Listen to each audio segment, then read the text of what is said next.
In Congress, July 4, 1776. The unanimous declaration of the 13 United States of America.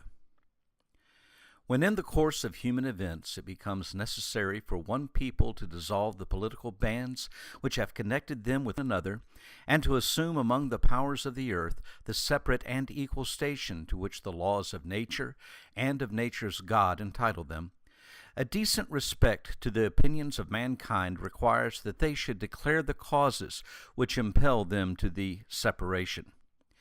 We hold these truths to be self-evident, that all men are created equal, that they are endowed by their Creator with certain unalienable rights, that among these are life, liberty, and the pursuit of happiness, that to secure these rights, governments are instituted among men, deriving their just powers from the consent of the governed, that whenever any form of government becomes destructive of these ends, it is the right of the people to alter or to abolish it, and to institute new government, laying its foundation on such principles and organizing its powers in such form as to them shall seem most likely to affect their safety and happiness. Prudence indeed will dictate that governments long established should not be changed for light and transient causes, and accordingly all experience has shown that mankind are more disposed to suffer while evils are sufferable than to right themselves by abolishing the forms to which they are accustomed. But when a long train of abuses and usurpations, pursuing invariably the same object, evinces a design to reduce them under absolute despotism, it is their right, it is their duty to throw off such government and provide new guards for their future security. Such has been the patient sufferance of these colonies, and such is now the necessity which constrains them to alter their former systems of government. The history of the present King of Great Britain is a history of repeated injuries and usurpations, all having a direct object the establishment of an absolute tyranny over these states.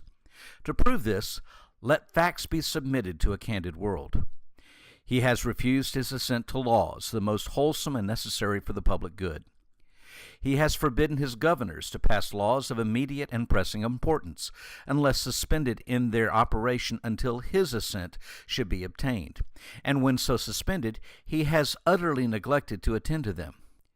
He has refused to pass other laws for the accommodation of large districts of people, unless those people would relinquish the right of representation in the legislature, a right inestimable to them and formidable to tyrants only.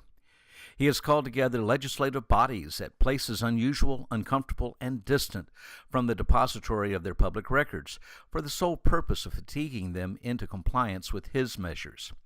He has dissolved representative houses repeatedly for opposing with manly firmness his invasions on the rights of the people. He has refused for a long time after such dissolutions to cause others to be elected, whereby the legislative powers, incapable of annihilation, have returned to the people at large for their exercise, the state remaining in the meantime exposed to all the dangers of invasion from without and convulsions within. He has endeavored to prevent the population of these states, for that purpose obstructing laws for naturalization of foreigners, refusing to pass others to encourage their migrations hither, and raising the conditions of new appropriations of lands. He has obstructed the administration of justice by refusing his assent to laws for establishing judiciary powers. He has made judges dependent on his will alone for the tenure of their offices and the amount in payment of their salaries. He has erected a multitude of new offices, and sent hither swarms of officers to harass our people and eat out their substance. He has kept among us in times of peace standing armies without the consent of our legislatures. He has affected to render the military independent of and superior to the civil power. He has combined with others to subject us to a jurisdiction foreign to our Constitution and unacknowledged by our laws, giving his assent to their acts of pretended legislation. For quartering large bodies of armed troops among us, for protecting them by mock trial from punishment for any murders which they should commit on the inhabitants of these states, for cutting off our trade with all parts of the world, for imposing taxes on us without our consent, for depriving us in many cases of the benefits of trial by jury, for transporting us beyond seas to be tried for pretended offenses, for abolishing the free system of English laws in a neighboring province, establishing therein an arbitrary government, and enlarging its boundaries so as to render it at once an example and fit instrument for introducing the same absolute rule into these colonies. For taking away our charters, abolishing our most valuable laws, and altering fundamentally the forms of our governments. For suspending our own legislatures and declaring themselves invested with power to legislate for us in all cases whatsoever. He has abdicated government here by declaring us out of his protection and waging war against us. He has plundered our seas, ravaged our coast, burnt our towns, and destroyed the lives of our people. He is at this time transporting large armies of foreign mercenaries to complete the works of death, desolation, and tyranny already begun with circumstances of cruelty and perfidy scarcely paralleled in the most barbarous ages, and totally unworthy the head of a civilized nation. He has constrained our fellow citizens taken captive on the high seas to bear arms against their country, to become the executioner of their friends and brethren, or to fall themselves by their hands. He has excited domestic insurrections amongst us, and has endeavored to bring on the inhabitants of our frontiers the merciless Indian savages whose known rule of warfare is undistinguished destruction of all ages, sexes, and conditions. In every stage of these oppressions, we have petitioned for redress in the most humble terms. Our repeated petitions have been answered only by repeated inquiry. A prince whose character is thus marked by every act which may define a tyrant is unfit to be the ruler of a free people. Nor have we been wanting in attentions to our British brethren. We have warned them from time to time of attempts by their legislature to extend an unwarrantable jurisdiction over us. We have reminded them of the circumstances of our immigration and settlement here. We have appealed to their native justice and magnanimity, and we have conjured them by the ties of our common kindred to disavow these usurpations, which would inevitably interrupt our connections and correspondence. They too have been deaf to the voice of justice and of consanguinity. We must therefore acquiesce in the necessity which denounces our separation, and hold them as we hold the rest of mankind, enemies in war, in peace, friends.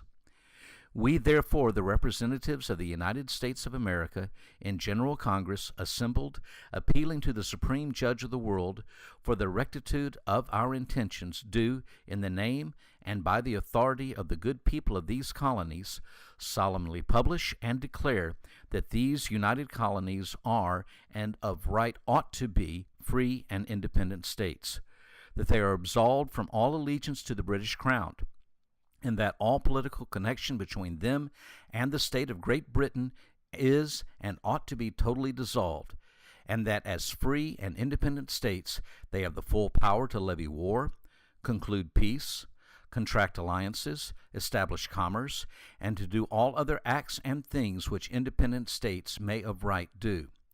And for the support of this declaration, with a firm reliance on the protection of divine providence, we mutually pledge to each other our lives, our fortunes, and our sacred honor.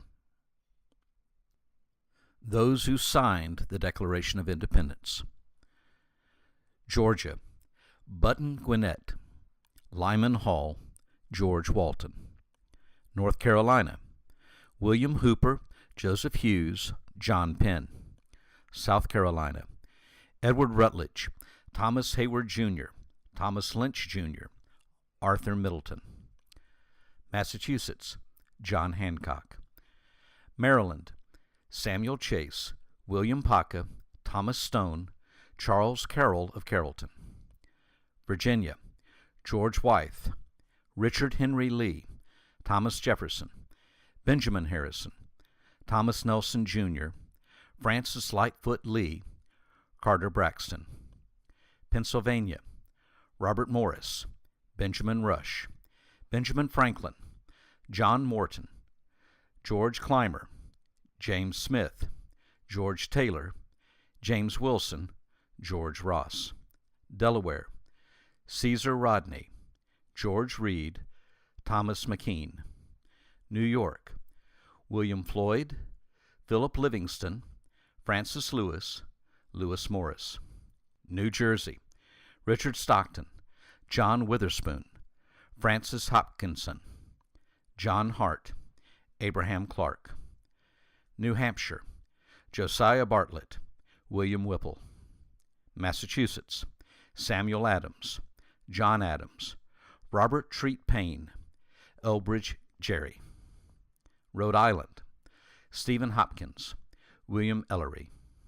Connecticut, Roger Sherman, Samuel Huntington, William Williams, Oliver Wolcott. And New Hampshire, Matthew Thornton.